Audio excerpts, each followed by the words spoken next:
Have you ever gone to make a meal, but oh no, your oven stopped working? Well, have you ever considered cooking your dinner in the dishwasher? Or maybe you're craving a steak, but your stove's out of order. Well, how about using your toaster instead? Or perhaps you don't even have access to a kitchen. Not to worry, because with a hairdryer, apparently you can cook just about anything. It may sound like I've finally lost the plot, but trust me, I'm about to show you some hilarious, inventive, and downright weird ways of cooking food that actually work.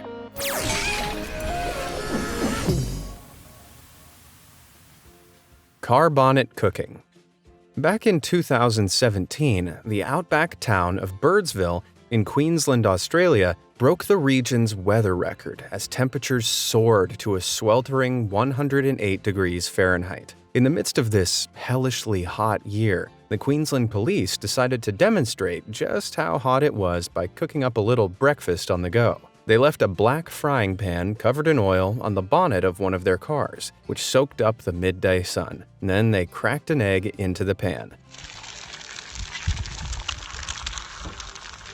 Ooh, just listen to it fry. Now, eggs have to reach about 158 degrees Fahrenheit for the proteins inside to denature and coagulate, or in less sciencey terms, cook. So how did the pan get almost 50 degrees hotter than the ambient air temperature? Well, the metal in frying pans is very good at conducting and retaining heat. The black coloring also helps the pan absorb more of the sun's radiation instead of reflecting it away, raising its temperature to the point where the egg cooks. But it appears the pan was left out in the hot sun for so long that the policeman could only gingerly hold the plastic handle. Clearly, when it comes to outback cooking, this officer is an eggspert.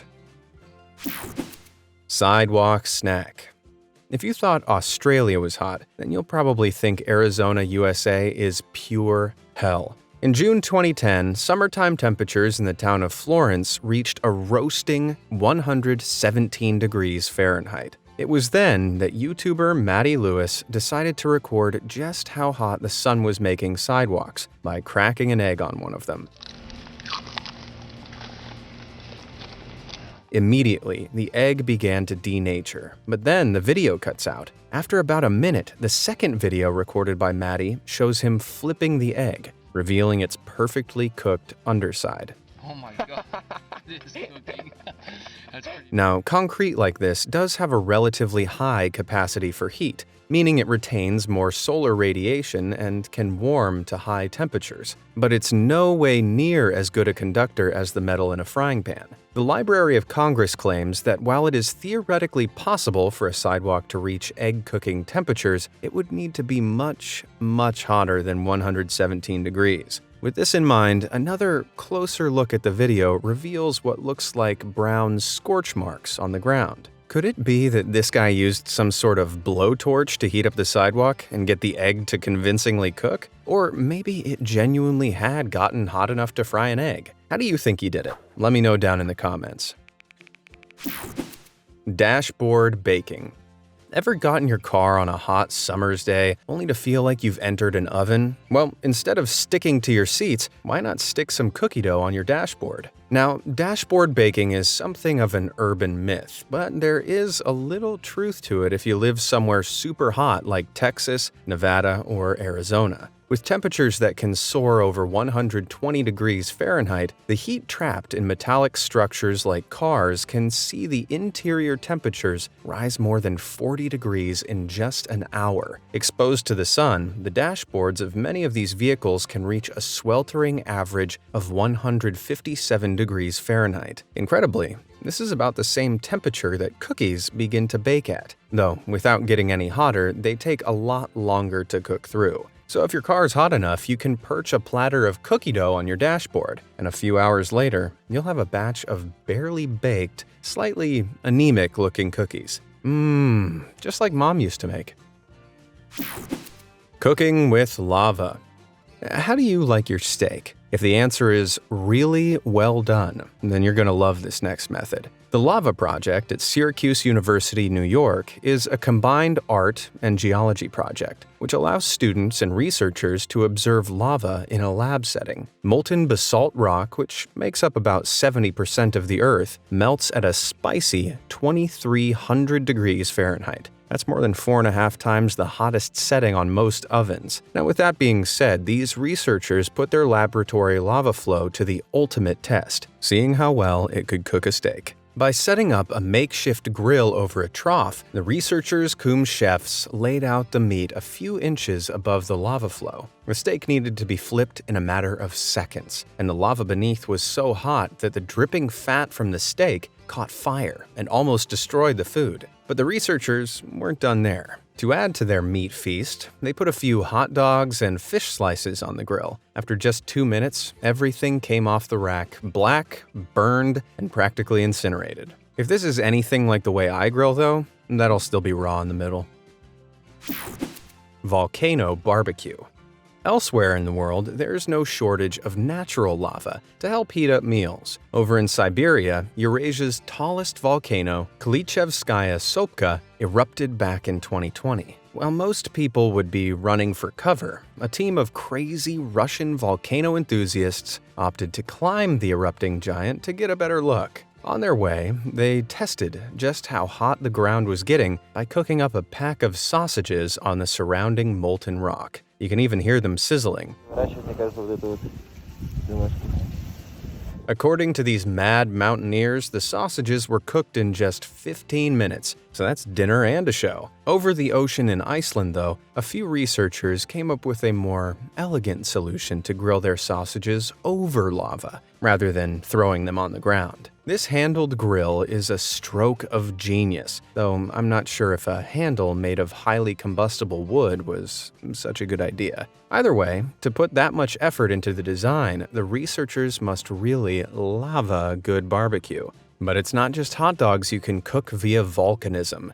In Guatemala, the Pacaya volcano has been erupting since February 2021, and locals have begun taking advantage of the masses of molten lava. David Garcia, for example, has started serving up Pacaya pizza in a makeshift kitchen on the hillside. Using a metal platter that can withstand a toasty 1,800 degrees Fahrenheit, Garcia places the pizza on the slightly cooler solidified lava, which cooks it in just 10 minutes. Although there doesn't have to be glowing red magma around to let you know this place is like an oven. One tourist decided to test just how hot the volcano crevices peppered around Pacaya were using only a marshmallow on a stick. In just over 30 seconds inside one of the volcano vents, the sugar on the marshmallow's surface had caramelized, which only happens at a scorching 320 degrees Fahrenheit. Thank God he didn't stick his whole hand in there. Now, we've seen food cooked near lava, but what about food cooked in lava? Over in Hawaii, videographer Brian Lowry wanted to see what would happen if he pitted a can of ravioli against an oncoming lava flow. With the lava around Hawaii reaching a scorching 2,140 degrees Fahrenheit, the intense amount of heat transferred to the can started to create a huge amount of pressure inside. As the bottom was slowly compacted by the heat and weight of the lava, the pressure continued to build, until suddenly the lid burst off. This guy didn't even need a can opener. Though with all that skin-scorching lava around, he sadly couldn't retrieve the remains of his ravioli dinner. This may not be the most practical cooking method, but it certainly is a feast for the eyes. Cooking with your mouth? 2020 was one of the worst years ever, though it doesn't compare to 2018, because that's when a truly life-ruining video graced the front page of the internet. Called Cooking with Your Mouth, the video starts off like any other well-intentioned YouTube cooking tutorial, except instead of using utensils, the woman, Riva Godfrey, uses nature's own chopping tool to prepare her dish, her mouth. She bites into a range of raw foods, including whole onions, dice it.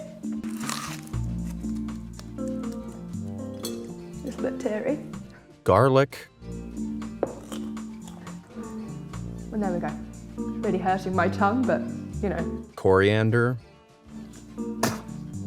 as if by magic. lemons, and raw eggs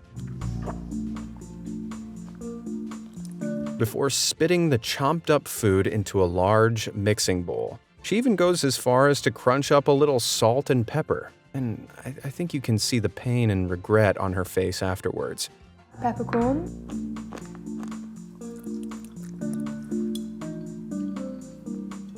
Then, after mixing her saliva-soaked monstrosity together, she mashes it into an uncooked turkey cavity. Oh my god, how does this just keep getting worse? And to finish it off, she cooks the turkey in her oven and seals in all that flavor with a kiss. Now, you might be thinking that this is a complete joke, but the artist behind the tutorial, Nathan Sedia, claims everything in the video is completely real. He'd heard countless stories of friends and family injuring themselves while cooking, so he created a new style of cooking that didn't need any fancy, potentially fatal kitchen gadgets. It sounds like a perfectly reasonable excuse, except swirling foods like raw, unpasteurized eggs round in your mouth is a one-way ticket to food poisoning town. So while it may technically work, it's certainly not a cooking method for the faint of heart or stomach. Slap happy. According to the laws of physics, kinetic energy, which is the energy an object possesses due to its motion, can be converted into thermal energy, also known as heat. That's why rubbing your hands together heats them up, and why moving parts of machines often overheat. With this being the case, people started to wonder just how much kinetic energy would be needed to cook food, like a turkey, for instance. Well, back in 1987, two students in Tucson, Arizona attempted to figure this out by repeatedly dropping a 25-pound turkey off the top of a 10-story building. After 6 hours, they dropped the turkey 72 times, raising its temperature from 32 degrees Fahrenheit to 65 degrees Fahrenheit. From this, they extrapolated that the entire turkey would need to be dropped for a further 46 hours before reaching an edible 400 degrees Fahrenheit. But on a slightly smaller scale, how much energy from something like slapping would it take to cook a chicken? Now, chicken meat is safe to eat at 165 degrees Fahrenheit. So, according to science, you could cook the bird in one go if you dealt it a 3,725 mile-per-hour slap. But if you don't have Mach 5 fists, it's believed that about 491,000 slaps would transfer enough energy to cook the bird through. Now, this was all just a theory, until YouTuber Louis Whites tried his hand, or more accurately, his custom-built slapping machine at an answer. Hitting his poultry repeatedly got the chicken to an impressive 82 degrees Fahrenheit. But unfortunately, the poor poultry was pounded into a paste before it reached an edible temperature. But Louis wasn't done yet. He replaced the chicken with a much more durable steak and set the experiment in motion again. Then, unbelievably, after beating his meat with 35,000 well-aimed slaps, the steak reached an edible 60 degrees Celsius, roughly 140 degrees Fahrenheit. The steak was cooked and well tenderized, though maybe a little too well tenderized. Louis certainly proved to the world that cooking with kinetic energy is definitely possible, though I don't think I'll be going over to his house for dinner anytime soon. While Louis is busy slapping up steaks, why don't you slap those like and subscribe buttons? With those well-aimed smacks, you'll never miss any of my tasty content ever again. All done? Great. Now what's next on the menu? Dishwasher dining. Back in 2013, TV network TLC aired an episode of a reality show called Extreme Cheapskates, which followed a few people who took frugality to the extreme. Among them was Stephanie, who demonstrated how she saved money on her gas bill by cooking lasagna in her dishwasher, along with her dirty dishes. With the dishwasher running at a toasty 170 degrees Fahrenheit, the lasagna supposedly took just one cycle to cook through and actually came out looking edible. Sort of. But something about this setup doesn't smell or taste quite right. For a start, the show has been accused of being staged after it was revealed that professional actors play the parts of most of these supposed cheapskates. With that in mind, can you genuinely cook food in your dishwasher, or did TLC just stage it for shock value? Well, the hot water and steam produced by dishwashers can indeed run temperatures inside the machine up to 170 degrees Fahrenheit. And with a standard cycle being about an hour long, the sustained heat is theoretically enough to kill any bacteria and poach many foods to a consumable temperature. Though poaching an entire lasagna won't allow any of the water to escape, making it sloppy rather than satisfying. Salmon fillets, on the other hand, can be wrapped up in tinfoil, thrown in for a cycle, and come out deliciously moist after stewing in their own juices. But dishwashers aren't just good for poaching. Using a cold water rinse cycle, the washer's drawers can be lined with veggies and fruit, saving you time washing each of them by hand. Because of how bizarre it is, you might be thinking this is a pretty recent cooking innovation, but the first dishwasher dinners actually date back to the 1970s. Forward-thinking housewives poached entire sides of salmon and veggies in their dishwashers, and then famed chef David Burke took it one step further by releasing a recipe for an entire Thanksgiving turkey that could be cooked in 3 dishwasher cycles. Admittedly, poaching the bird like this won't give it that crisp, golden finish, and if it's not wrapped tightly, it risks being served up soggy. Ugh. Well, at least it won't be dry. Tarmac chicken. Food that you find on the side of the road is usually a no-go. But what about food made inside the road? Back in 2019, a group of British road workers were filmed pouring a smoking hot scoop of tarmac into a wheelbarrow. Tarmac is a mixture of stone, sand, and tar that's heated up to a spicy 374 degrees Fahrenheit before being rolled out onto the surface of a road. While most workers would just pour it out and go on their lunch break, these guys decided to grab a snack on the job. They wrapped a standard-sized chicken in tinfoil and placed it in the wheelbarrow before burying it in the hot tarmac. They covered the entire thing in a heat-proof blanket, added another layer of tarmac on top for good measure, and then got on with their work. About an hour later, when the tarmac had cooled and slightly solidified, they dumped off the top layer and began digging for their dinner. At first, it just seemed like a good joke, but after uncovering the tinfoil treasure, they unwrapped it and discovered that it was completely cooked through, and they weren't afraid to do a taste test to prove it. Now, I might be wrong, but this, I believe, is what the Brits call a roast dinner. Toaster steak.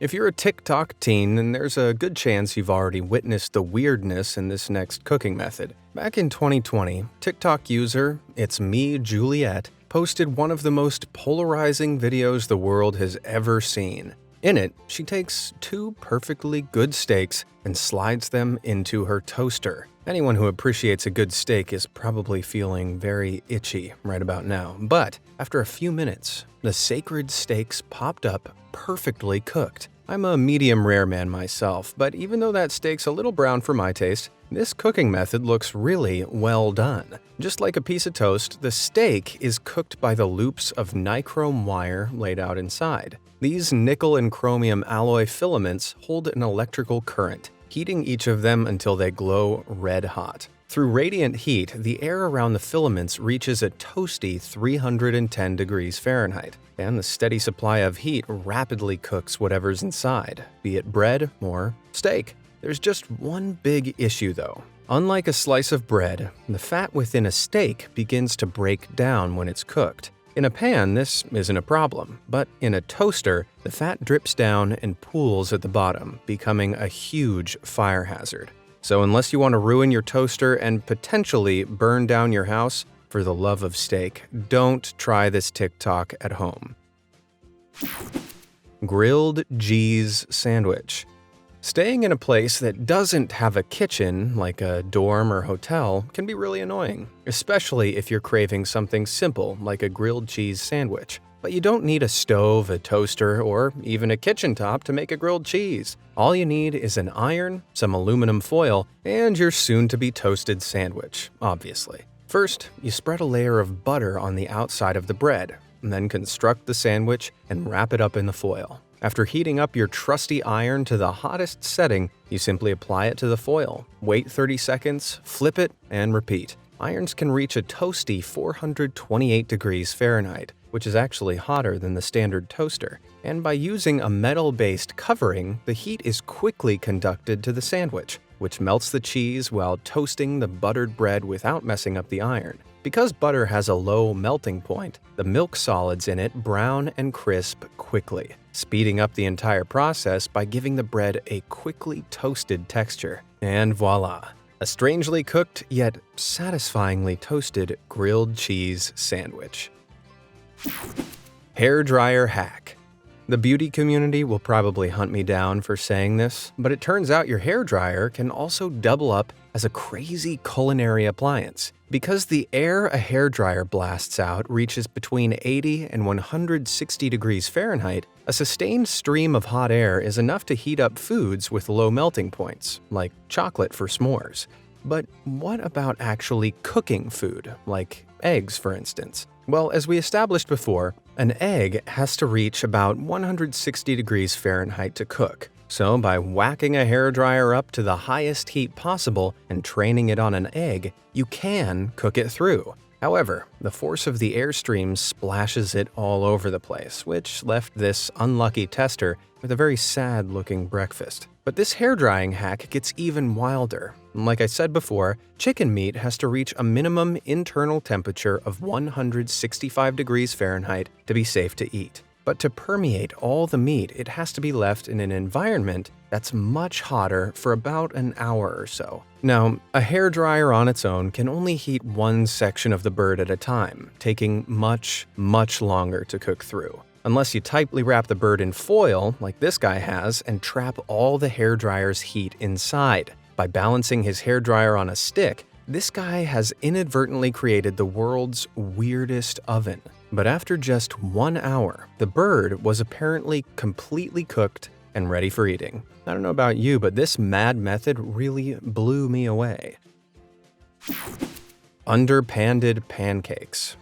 YouTube channel 5-Minute Crafts are experts in creating little-known life hacks. But while some look like they could make your life easier, others, well, let's just say they're not as helpful as you might hope. When it comes to their cooking hacks, though, some of them really take the biscuit. Their perfect pancake hack, for example, doesn't involve using the inside of the pan like a normal human, but the underside, like a damn sociopath. By dipping the underside of a hot pan straight into a bowl of pancake batter, the pan can be flipped back over, heated up, and the thin pancake starts to cook. It can then apparently be peeled off without any mess. That is, if you don't count the brain matter dripping out of your ears. But if you take away all of the 5-Minute Crafts' expert editing, does this actually work? Well, astonishingly, one woman in Brazil actually swears by the method. Using a brand new skillet, she dips the underside into batter, giving her a thin and even coating that starts cooking the second she flips it onto her hob. After waiting for less than a minute, the batter is cooked through and slides right off the pan. So this upside-down method does seem to work, although those pancakes look more like anemic crepes if you ask me. I think I'll stick to thick, fluffy pancakes done the right way up, thanks. Deep frying fiasco. Not all foods were made for cooking, but apparently that's not a good enough reason to stop 5-Minute Crafts from trying. Another of their dubious cooking tricks involves a deep fat fryer, a pretty standard dry heat cooking device that uses a lot of oil. While water will raise a cooking environment to a boiling 212 degrees Fahrenheit, oil can cook food at a much higher 356 degrees Fahrenheit. This transfers heat to porous items much faster than boiling them, with the high heat also causing the surface of the food to blister and shrink. It works best on starchy foods or foods covered in a starchy substance, creating that deliciously crispy coating so many of us love on things like chicken and fries. which is why watching 5-minute crafts dip an entire uncoated slice of watermelon into a deep fat fryer makes no damn sense. Sure, deep frying the practically starchless fruit will cook it through, but it'll just leave you with a greasy slice that looks the opposite of appetizing. While this is proof that no one in their right mind should fry this fruit, that hasn't stopped the deep frying nation of America from doing so. Found as a fairground food, slices of watermelon are coated in batter, deep fried, and served up with sauces, sugar, and whipped cream. It actually looks pretty good when served with that crunchy coating. Maybe 5-minute crafts should take notes. A potted procedure. Freshly baked bread is a feast for all the senses. Though the weird way this bread is made will make your eyes bulge as much as your belly. The delightful dough creation is simply called flower pot bread. No points for guessing why.